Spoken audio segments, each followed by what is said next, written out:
بسم اللہ الرحمن الرحیم۔ السلام علیکم۔ رمضان المبارک میں نشریات کا خصوصی سلسلہ لے کر دنیا نیوز کے پلیٹ فارم سے میں محمد حسین الیاس حاضر خدمت ہوں۔ میرے ساتھ حزب سابق تشریف فرمائے ہمارے استاد جناب جاوید احمد غامدی صاحب۔ السلام علیکم غامدی صاحب۔ وعلیکم السلام۔ ہم سب بہت شکریہ آپ کے وقت کا۔ اس پروگرام کا جو کرائیٹیریا ہے، طریقہ کار ہے، وہ یہ ہے کہ ہم قرآن مجید، احادیث مبارکہ اور رمضان سے متعلق آپ لوگوں کے قلوب و اذہان میں پیدا ہونے والے سوالات کو زیر بحث لے کر آتے ہیں، اور قرآن مجید میں ہماری کوشش ہوتی ہے کہ وہ موضوعات جو ہماری آخرت سے متعلق ہیں، ہماری نجات سے متعلق ہیں، تزکیہ نفس سے متعلق ہیں، اور ان کو اپنا کر بالخصوص رمضان میں ہم ایک اچھا مسلمان بن سکتے ہیں، ان چیزوں کو زیر بحث لے کر آئیں، قرآن مجید کی ان آیات کا مطالعہ بھی کریں، اور ان میں اگر کوئی توضیح طلب چیز ہے تو غامدی صاحب سے اس پر وضاحت بھی طلب کریں۔ آغاز کرتے ہیں ہم سب۔ آج جس موضوع کا میں نے انتخاب کیا ہے وہ شکر کا موضوع ہے۔ قرآن مجید کو کہیں سے بھی کھول کے پڑھے، ہر جگہ اللہ تعالیٰ شکر ہی کا تقاضا ہے جو بندہ مومن سے کر رہے ہیں۔ میرے سامنے سورہ نساء کی آیت 147 ہے، ترجمہ میں پڑھ دیتا ہوں۔ فرمایا، خدا کے بندو، اگر تم شکر گزاری اختیار کرو اور سچے مومن بن کر رہو تو اللہ کو کیا پڑی ہے کہ تمہیں عذاب دے، اللہ تو بڑا قبول کرنے والا اور ہر چیز کا جاننے والا ہے۔ غامدی صاحب نے اس آیت کی تفسیر میں یہ لکھا ہے کہ اس آیت میں اگر غور کیجئے تو شکر ایمان پر مقدم ہے۔ اس کی وجہ یہ ہے کہ فلسفہ دین کے لحاظ سے شکر ہی سچے ایمان کا سرچشمہ ہے، اس لیے اگر صحیح رویہ اختیار کرو گے تو وہ اس کی قدر کرے گا اور تمہاری توقعات سے بڑھ کر اس کا صلہ دے گا۔ ہر وہ شخص کے ایمان و عمل سے واقف ہے، لہذا تمہارا یہ رویہ اس سے چھپا نہ رہے گا۔ غامدی صاحب، مسلمان کی تعریف کی جائے، قرآن مجید کا مطالعہ کیا جائے، روایات کو دیکھا جائے، انبیاء کے جو صحائف ہیں ان کا مطالعہ کیا جائے، ہر جگہ پہ اللہ تعالیٰ جس چیز کا تقاضا کرتے ہیں وہ یہ ہے کہ تم شکر اختیار کرو، شکر گزاری کو اپنا شعار بناؤ، یہی تمہارا وظیفہ حیات ہونا چاہیے۔ شکر کا جو جذبہ ہے یہ نعمتوں سے استفادے کے نتیجے میں آپ سے آپ انسان کے اندر پیدا ہوتا ہے، اور اللہ تعالیٰ کہتے ہیں اگر یہ پیدا نہیں ہوتا تو اس کو ہونا چاہیے۔ جو شخص شکر گزار نہیں ہے، کیا وہ کسی بھی درجے میں اللہ کی بارگاہ میں اپنا ایمان پیش کر سکے؟ اللہ کی بارگاہ میں ایمان تو بہت بڑی چیز ہے۔ اگر بندہ شکر گزار نہیں ہے تو اس میں لازماً سرکشی پیدا ہوگی۔ اچھا، وہ اللہ تعالیٰ کی اسکیم کو سمجھنے ہی سے قاصر رہ جائے گا، اس پر یہ واضح ہی نہیں ہو سکے گا کہ وہ دنیا میں کیوں آیا ہے، وہ اپنے مقصد حیات ہی کو متعین نہیں کر سکے گا۔ اسی لیے میں نے یہاں بھی لکھا ہے اور بارہا اس جانب توجہ بھی دلائی ہے کہ شکر اور سپاس یہ فلسفے کے لحاظ سے دین کی بنیاد ہے۔ میں اگر شعور کی عمر کو پہنچنے کے بعد اس کائنات کو اس زاویے سے نہیں دیکھتا کہ یہ میرے پروردگار کی عظمت کا غیر معمولی اظہار ہے، اس میں اس کی صفات جلال، صفات جمال اور صفات کمال کا ظہور ہوا ہے۔ یہ اتنی بڑی کائنات میرے لیے بنائی گئی ہے، یہ سب میرے لیے اس کا فردوس بن جائے گی، اس کی نعمتیں میرے لیے، اس کی ابدیت میرے لیے ہے۔ میں اگر اس حقیقت کو قبول کرنے کے لیے تیار نہیں ہوتا تو دنیا میں جو مسائل پیش آئیں گے وہ مجھے اللہ تعالیٰ کے مقابلے میں سرکش بنا دیں گے، اور اگر نعمتیں ملیں گی تو میں ان کو اپنا استحقاق سمجھ بیٹھوں۔ دونوں صورتوں میں اپنی تباہی کا اہتمام کروں گا۔ اس وجہ سے جو پہلی چیز ہے وہ میرا مثبت رویہ ہے۔ میری باقی زندگی بھی اگر آپ دیکھیں، یعنی میں کوئی کاروبار کرتا ہوں، میں کوئی ملازمت کرتا ہوں، میں لوگوں سے کوئی معاملہ کرتا ہوں، میں شادی بیاہ کرتا ہوں، بچے پیدا ہو جاتے ہیں، میں ایک باپ کی بات کرتا ہوں، میں کوئی ملازمت کرتا ہوں، میں لوگوں سے کوئی معاملہ کرتا ہوں، میں شادی بیاہ کرتا ہوں، بچے پیدا ہو جاتے ہیں، میں ایک باپ کی حیثیت سے کوئی خدمت انجام دیتا ہوں۔ ہر جگہ میرا رویہ اگر مثبت ہے تو اس سے میرے لیے بھی خیر پیدا ہوگا، دوسروں کے لیے بھی خیر پیدا ہوگا۔ میں اگر لازمی نتیجہ کیا نکلے گا؟ اس کا لازمی نتیجہ یہ نکلے گا کہ پھر میں اپنے لیے بھی تباہی کا اہتمام کروں گا، اور میں اپنے گرد و پیش کے ماحول کو بھی آلودہ کر دوں گا۔ تو مثبت رویہ کیا ہے؟ حقیقت کو سمجھنا، نتائج کے لحاظ سے اس کا جائزہ لینا کر دوں گا۔ تو مثبت رویہ کیا ہے؟ حقیقت کو سمجھنا، نتائج کے لحاظ سے اس کا جائزہ لینا، اپنے آپ کو اس سے ہم آہنگ کرنا، اور پھر جو کچھ ہمیں میسر ہوا ہے اس کو کسی حقیقت کو ماننے سے انکار کر دینا، اس میں گریز و فرار کے راستے تلاش کرنا شروع کر دینا، یہ میرے اندر منفی ذہنیت پیدا کر دیتا ہے۔ اگر آپ غور کر کے دیکھیں تو یہ جو دہریت پیدا ہوتی ہے یہ کہاں سے پیدا ہوتی ہے؟ یہ در حقیقت انسان کے اسی منفی رویے سے پیدا ہوتی ہے۔ پوری کائنات میں اللہ تعالیٰ کی غیر معمولی عظمت کا ظہور ہوا ہے، پوری کائنات بے مثل قوانین میں بندھی ہوئی ہے، پوری کائنات میں کوئی خلل تلاش نہیں کیا جا سکتا۔ وہ کسی جگہ جہاں اللہ تعالیٰ نے کوئی رکھنا چھوڑ دیا ہے اور امتحان کے لیے چھوڑ دیا ہے، اس کو پکڑ کر نقائص کی فہرست ترتیب دینا شروع کر دے گا۔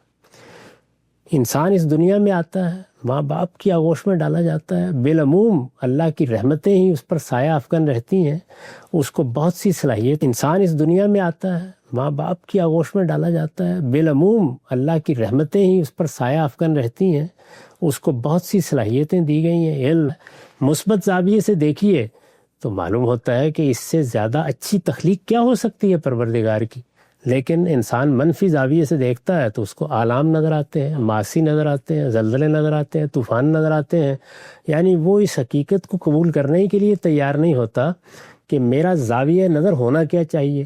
اور پھر منفی زاویے سے دیکھتے دیکھتے جب اللہ کی کتاب آتی ہے تو اس کو بھی وہ اسی طرح پڑھنا شروع کر دیتا ہے۔ جب اسی طرح پڑھنا شروع کر دیتا ہے تو وہاں بھی کہیں اللہ کے عقاب سے برگشتہ ہوتا ہے، کہیں اس کی کسی سزا کا ذکر پڑھ کے پیچھے بھاگ جاتا ہے۔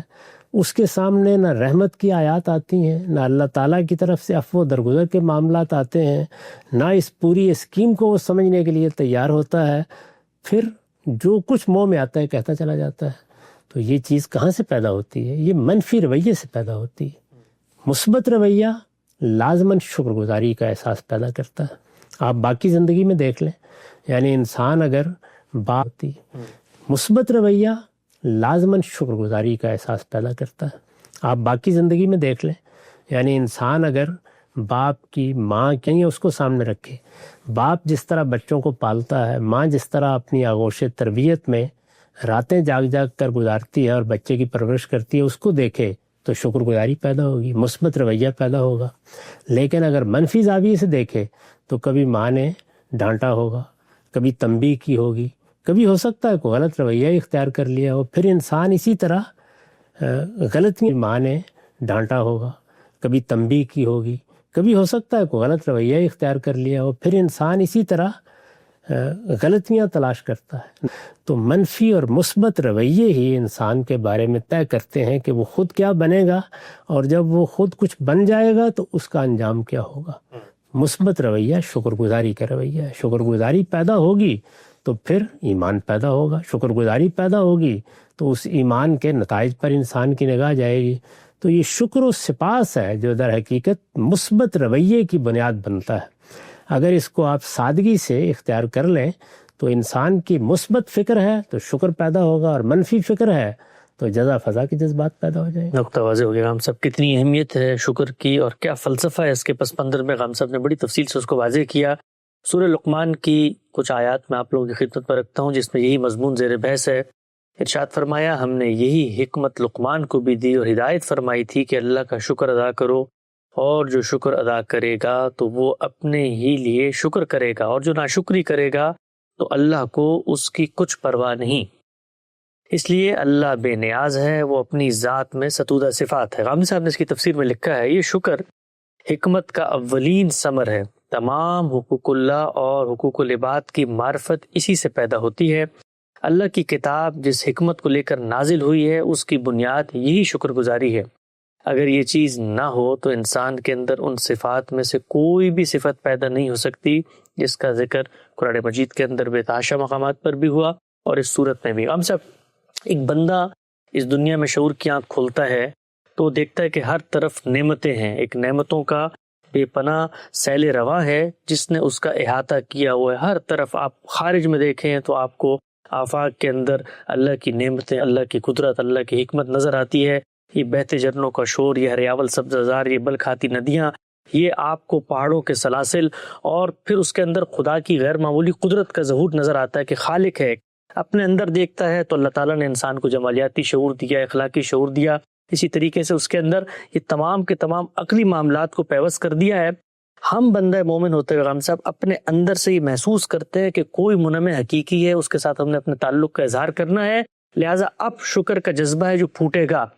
ایک وہ شخص جس کے پورے تصور کائنات میں خالق کہیں نہیں ہے، اگر غور کیا جائے تو اس کی کتنی بڑی محرومی ہے کہ وہ دیکھ رہا ہے کہ نعمتوں کا استفادہ ہے لیکن کوئی جگہ نہیں ہے جہاں پر جا کے وہ اپنے تعلق کا اظہار کر سکے. اسی وہ قرآن مجید نے کتنی بڑی محرومی ہے کہ وہ دیکھ رہا ہے کہ نعمتوں کا استفادہ ہے لیکن کوئی جگہ نہیں ہے جہاں پر جا کے وہ اپنے تعلق کا اظہار کر سکے. اسی وہ قرآن مجید نے اس خوبصورت تمثیل میں سمجھایا ہے کہ اللہ پر ایمان زمین و آسمان کی روشنی ہے، ورنہ یہ دنیا ایک ظلمت قدا ہے. پھر تو کچھ معلوم نہیں ہوتا کہ یہ کیا ہوا ہے. یعنی انسان کا اگر خالق نہیں ہے اور اس خالق نے میرے ساتھ کچھ وعدے نہیں کیے اور مجھے ایک دن اس کے حضور میں اٹھنا نہیں ہے، میں آیا ہوں، پیدا ہوا، کچھ وقت گزارا، اس میں پھر تکلیفیں، مصیبتیں، جدوجہد کے مواقع، انہی میں رہ کر زندگی بسر کی، مٹی میں مل گئے، تو میرا شعور، میری عقل، میری تمنائیں، میری آرزوئیں، میرا اپنے بارے میں ادراک سب بے معنی ہو جاتا ہے. یعنی پھر تو یہ دنیا بالکل ایک ابس چیز بن کے رہ جاتی ہے. اس کے بارے میں کیا کوئی رائے قائم کرے گا؟ تو اگر ہم نے اپنے خالق کو نہیں پہچانا تو پھر اپنے آپ کو بھی نہیں پہچانا، پھر انسان کی حیثیت سے اپنا بھی کوئی شعور حاصل نہیں کیا، پھر نہ ہمارا کوئی ماضی ہے نہ کوئی مستقبل ہے. اس کے بعد تو یہی ہے کہ باور بعیش کوش کے عالم دوبارہ نہیں، جو پھر چند دن ملے ہیں ان میں چوری کریں، ڈاکہ ڈالیں، جو کچھ اپنے لیے حاصل کر سکتے ہیں حاصل کریں. زیادہ سے زیادہ کیا تعلیم دے لیں گے؟ یہی کہ بھائی کوئی ایسا کام نہ کرنا جس کے نتیجے تمہارے لیے دنیا میں برے نکل آئیں. اس کے سوا کیا کہیں گے؟ تو اخلاقیات کی کوئی بنیاد قائم نہیں رہتی. اللہ تعالیٰ کے ساتھ تعلق نہیں ہے تو اپنے مقصد کا کوئی شعور باقی نہیں رہتا. اللہ تعالیٰ کی معرفت نہیں ہے تو اپنے انجام کے بارے میں کوئی یقین باقی نہیں رہتا.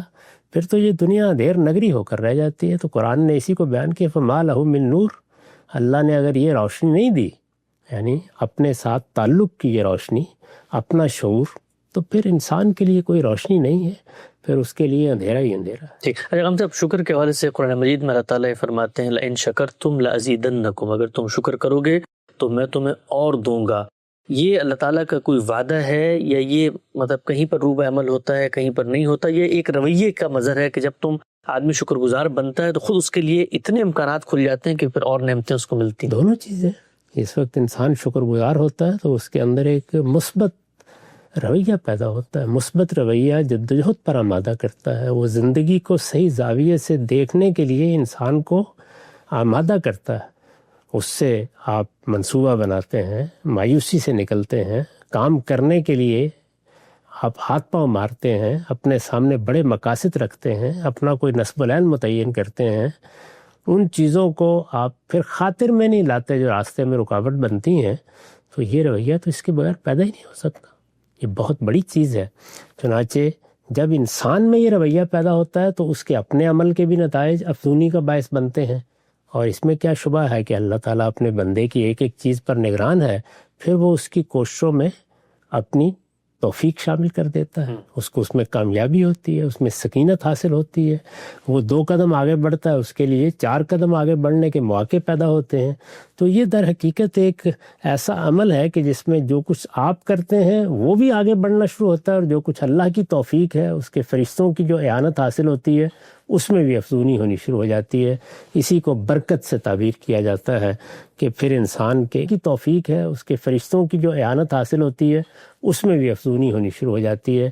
اسی کو برکت سے تعبیر کیا جاتا ہے کہ پھر انسان کے علم میں، انسان کے عمل میں، انسان کی جدوجہد میں، انسان کے منصوبوں میں اللہ کی برکت شامل ہو جاتی ہے. یعنی اللہ تعالیٰ ان میں اپنی طرف سے بڑھوتری پیدا کر دیتا ہے. یہ کس وقت ہوتا ہے؟ اسی وقت ہوتا ہے کہ جب شکر گزاری ہو.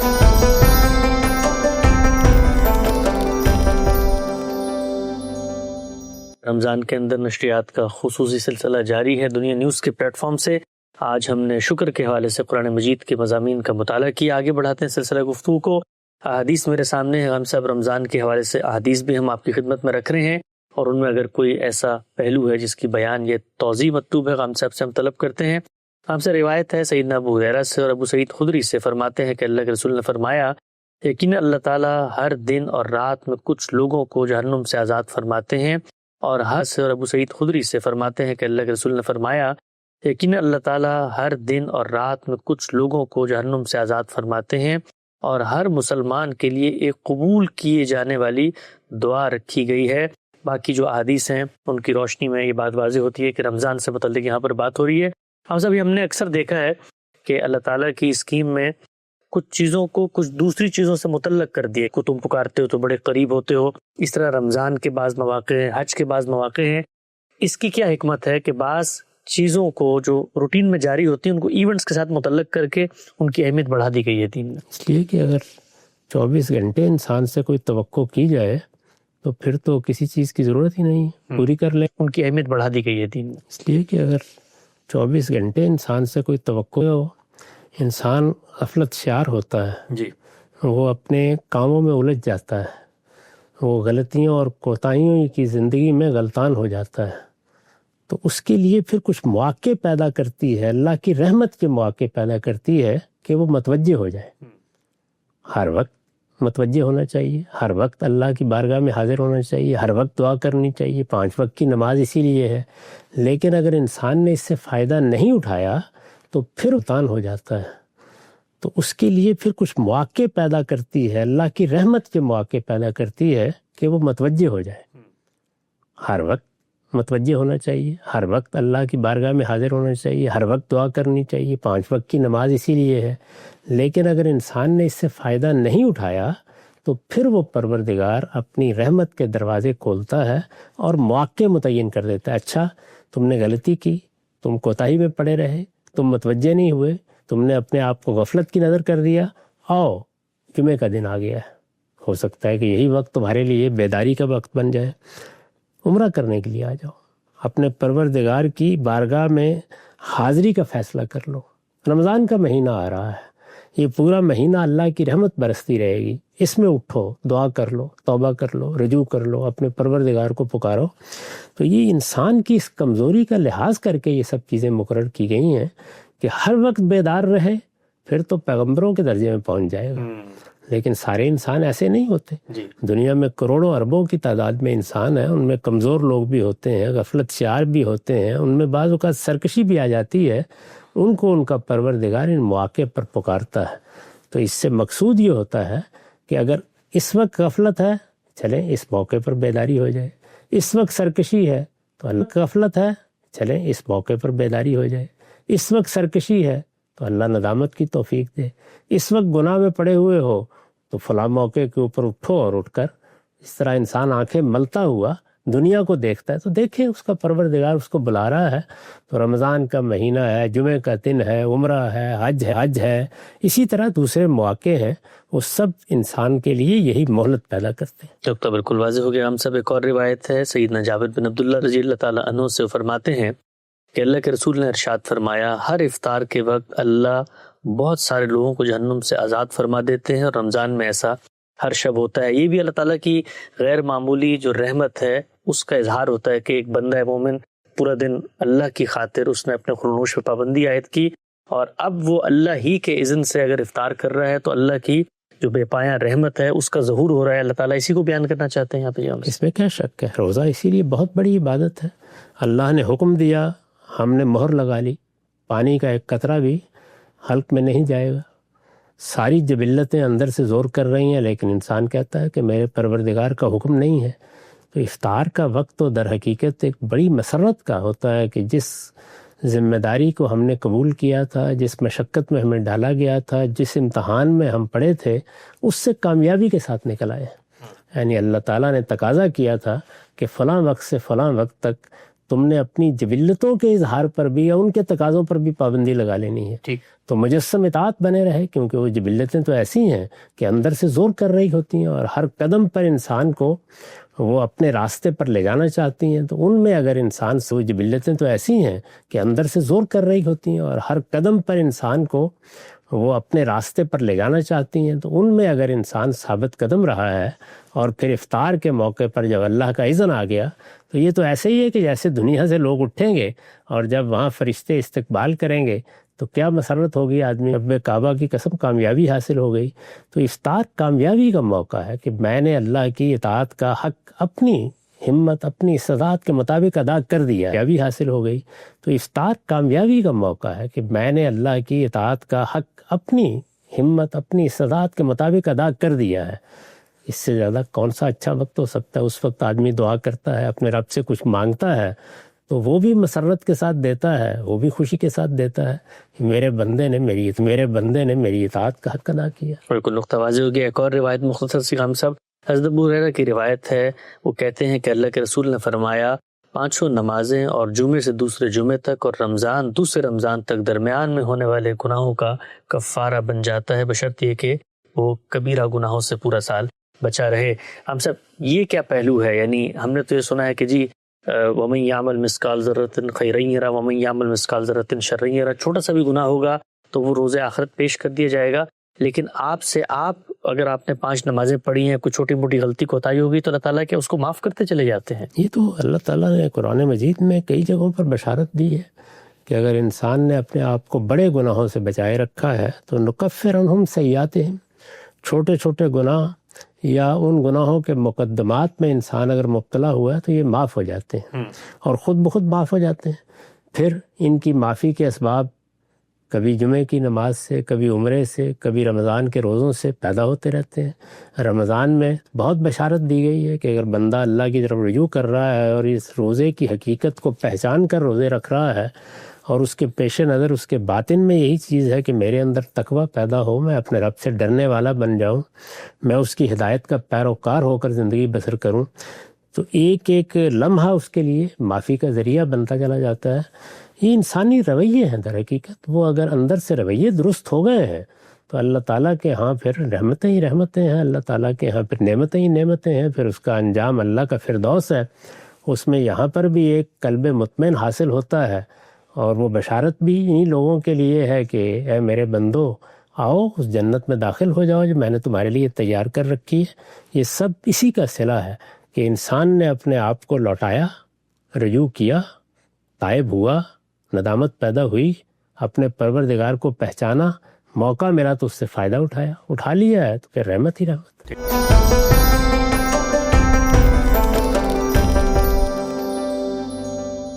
رمضان کے اندر نشریات کا خصوصی سلسلہ جاری ہے۔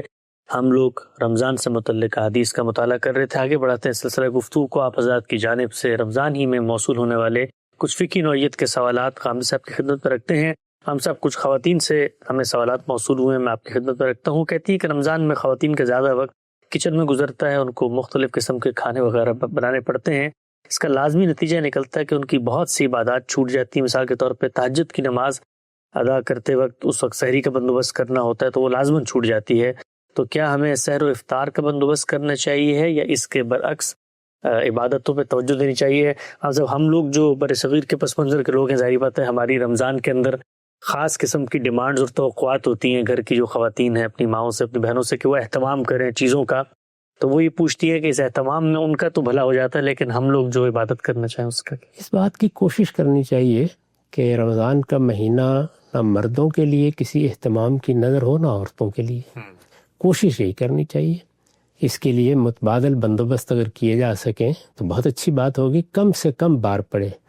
لیکن اگر ناگزیر ہے اور کوئی مدد میسر نہیں ہے، کچھ دوسرے اسباب بھی نہیں فراہم ہو سکے، تو امید ہے کہ ان کی یہ کوشش بھی اللہ کے ہاں عبادت شمار ہو جائے گی، کیونکہ وہ افطار کا بندوبست کر رہی ہیں یا سحری کا بندوبست کر رہی ہیں تو اس عبادت ہی کے لیے کر رہی ہیں، دوسروں کو روزے رکھوا رہی ہیں۔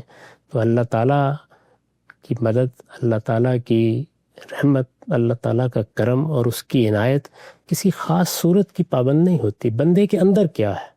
میں نے اس سے پہلے بھی عرض کیا تھا نا کہ یہ قربانی کے جانور کا خون تو اللہ کو نہیں پہنچتا، فرمایا تقویٰ پہنچتا ہے۔ تو اگر وہ کھانا پکاتے ہوئے، کام کرتے ہوئے اللہ کو یاد کر رہی ہیں، عبادت کی بھی ایک تو خاص صورت ہوتی ہے نا، آپ نے نماز پڑھی ہے، آپ تلاوت کرنے بیٹھ گئے ہیں، لیکن آپ سبحان اللہ پڑھ رہے ہیں، الحمدللہ پڑھ رہے ہیں، اللہ کو یاد کر رہے ہیں، آپ اللہ کے خوف کا احساس کر کے تمام کاموں میں لگے ہوئے ہیں، تو آپ کے باطن میں اگر ذکر ہے، شکر ہے، آپ کی زبان پر اچھے کلمات ہیں، تو ان کے لیے تو فارغ ہو کے بیٹھنے کی ضرورت نہیں ہے، تو وہی بہت ہو جائیں گے۔ روایتوں میں آتا ہے نا کہ ایک الحمدللہ کا کلمہ ہی میزان کو بھر دے گا۔ سبحان اللہ۔ تو اس لیے اللہ تعالیٰ نے بہت سے راستے ہمارے لیے کھول رکھے ہوئے ہیں، اللہ تعالیٰ کی طرف سے رحمت ہی رحمت ہے۔ اگر موقع مل گیا ہے کہ آپ تہجد بھی پڑھ رہے ہیں، آپ نوافل بھی پڑھ رہے ہیں، آپ کے پاس فراغت بھی ہے، تو اس کا اہتمام کریں۔ اگر کوئی اور مصروفیت ہے، ممکن ہے کہ خواتین کو چلیے کو کھانا پکانا ہے یا اور کوئی اہتمام کرنا ہے، مزدوروں کو مزدوری بھی کرنی ہوتی ہے، بعض لوگوں کے لیے مشقت کے مواقع ہیں، تو ان میں یہی ہے کہ اللہ کو آپ اپنی زبان سے یاد کرتے رہیں، دل سے یاد کرتے رہیں۔ امید کرنی چاہیے کہ یہ آپ کی اس طرح کی عبادت ہی در حقیقت باقی تمام عبادات کے مقابلے میں اللہ کے ہاں بہت محبوب ہو جائے گی، اس لیے کہ یہ مشقت کرتے ہوئے اور تکلیف اٹھاتے ہوئے اور دوسروں کی خدمت کرتے ہوئے ادا کی گئی۔ بہت اچھا نقطہ غام صاحب۔ اچھا غام صاحب، یہ بھی تو بتائیے کہ رمضان کے حوالے سے ہم نے عام طور پہ دیکھا ہے، خود ہم چونکہ جب سے بڑے ہوئے ہمیں دیکھتے رہے کہ مرد جو ہیں وہ بہت سارے معاملات سے ہاتھ اٹھا لیتے ہیں، اور وہ ظاہری بات ہے روزے کی ایک مشقت بھی ہوتی ہے، کام کاج بھی کرنا ہوتا ہے، لیکن گھر کے کاموں میں ہاتھ بٹانا، خواتین کی مدد کرنا، گویا ہر چیز ان کے سپرد ہو جاتی ہے، اور ایسا ہوتا ہے کہ جیسے ابھی ان کی لازمی ذمہ داری ہے کہ جی دسترخوان پورا بھرا ہونا چاہیے۔ تو روزہ ہمیں یہ بھی تو درس دیتا ہے کہ ہم دوسروں کی مشکلات کو سمجھیں، ان کے درد کو سمجھیں، ان کی مشقت میں ان کو کمی دیں، اور اگر وہ روحانی طور پہ اللہ کے قریب ہوں گی اس مہینے میں، تو اس سے ہمارا خاندان، ہمارے بچے، سب کو فائدہ ہوگا۔ تو کچھ مردوں کو بھی ہاتھ بٹانا چاہیے ان کا۔ کچھ کیا، بہت ہاتھ بٹانا چاہیے، جتنی بھی مدد کر سکتے ہیں کرنی چاہیے، اور گھر کے معاملات ہوں، باہر کے معاملات ہوں، یہ مل جل کر ہی ہوتے ہیں، اس میں بہت تقاضے بھی نہیں کرنے چاہیے۔ یہ صبر کا مہینہ ہے، اس میں بس طے کر لینا چاہیے کہ یہ چند چیزیں ہیں جو دسترخوان پر ہوں گی۔ خواتین کو اتنی مشقت میں ڈال دینا کہ وہ دسترخوان آپ کے سامنے اس طرح رکھیں کہ اس میں 20-21 کھانے اگر نہ ہوں تو آپ کا اطمینان نہیں ہوگا، تو یہ تو اس مہینے کی روح اور عبادت کی روح کے بھی خلاف ہے۔ اس میں سادہ کھانے کی طرف ہی متوجہ ہونا چاہیے، یعنی پورے بدن کی، وجود کی، باطن کی، روح کی، قلب کی، ہر چیز کی تطہیر یہ مقصود ہے۔ تو یہ اسی وقت ہوگی کہ جب انسان اپنے ظاہر اور باطن میں ہر جگہ اعتدال سے کام لے گا اور یہ سمجھے گا کہ میں ایک عبادت میں ہوں۔ تو عبادت صرف اس عرصے کے دوران میں نہیں ہوتی جس میں ہم روزے سے ہوتے ہیں، بلکہ یہ پورا مہینہ عبادت کا مہینہ ہے۔ اس میں اگر ہم اپنے کھانے پینے میں احتیاط کریں گے، اگر ہم جزرسی سے کام لیں گے، اپنے معاملات کو معتدل رکھیں گے، تو یہ سب چیزیں تربیت کا ذریعہ بنے گی۔ ان سب کا اہتمام کرنا چاہیے، اور ان سب کے اہتمام ہی سے روزے کی حقیقی روح انسان کے اندر پیدا ہوتی ہے۔ کون صاحب، آج کی نشست کا آخری سوال، ہم نے دیکھا ہے کہ یہ جو مذہبی ماحول ہوتا ہے یہ بچوں میں بڑی اٹریکشن کا باعث بنتا ہے اپنے دین سے لگاؤ کی نسبت سے۔ یہاں پر بھی ہم نے دیکھا امریکہ میں جو مغربی ممالک ہیں، کرسمس ہوتی ہے، بڑا اہتمام کیا جاتا ہے، بڑی تام جام ہوتی ہے، تو بچے بڑی فیسٹیوٹی محسوس کرتے ہیں۔ تو رمضان کے اندر چھوٹے بچوں کو جو اس وقت شعور کی عمر کو پہنچ رہے ہیں، اپنے دین کے ساتھ ان کا تعلق مضبوط ہو، وہ جڑیں، تو ان کے لیے تو یہی ہے کہ جی افطار کا وقت ہے، سحری کا وقت ہے، کوئی مزے مزے کے کھانے کھا رہے ہیں، کچھ آپ جا رہے ہیں، کوئی لائٹیں لگی ہیں، کچھ اس طرح کی چیزیں۔